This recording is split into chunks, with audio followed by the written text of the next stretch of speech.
هلا وحبايبي، شلونكم؟ مساء الخير عليكم.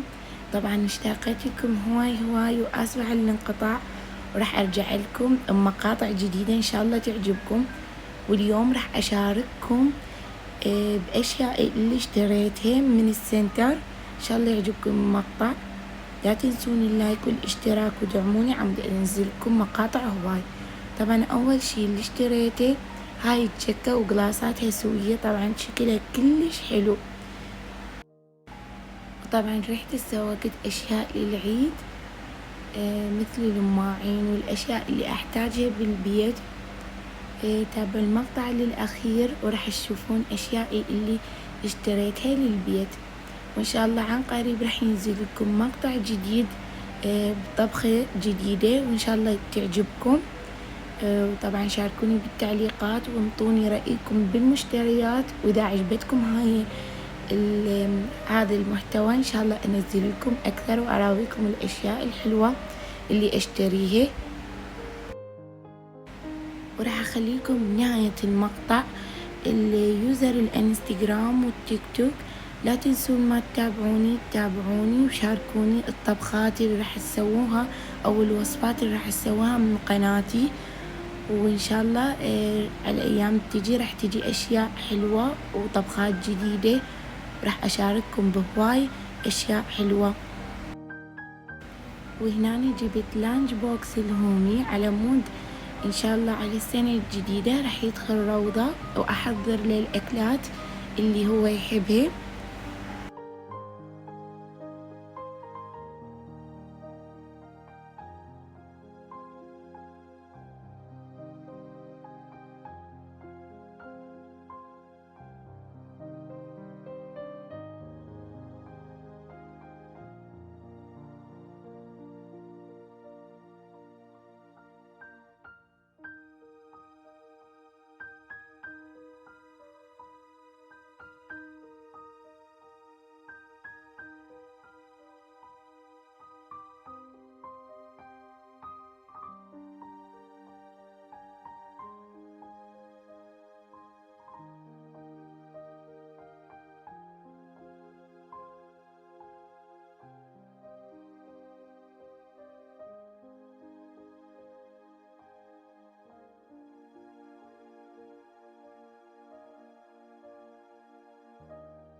وطبعا هنا جبت الشاشة للكباب وللمعلاق على مود اشارككم بالشوي مالتنا ان شاء الله.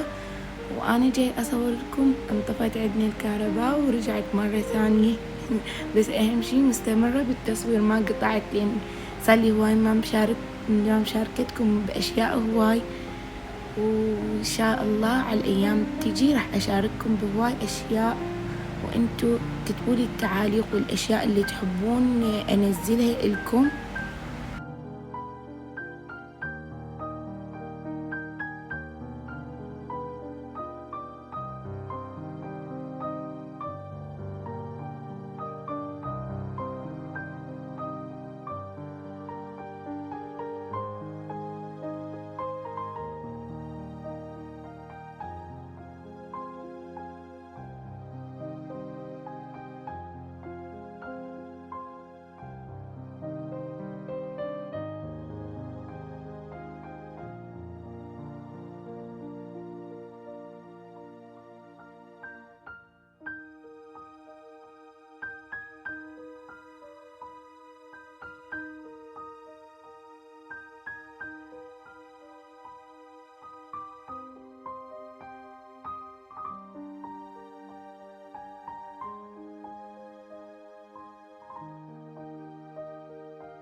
وطبعا هنا حبايبي وصلنا لنهاية المقطع وخلصنا المشتريات، وإن شاء الله أرجع لكم مقطع جديد.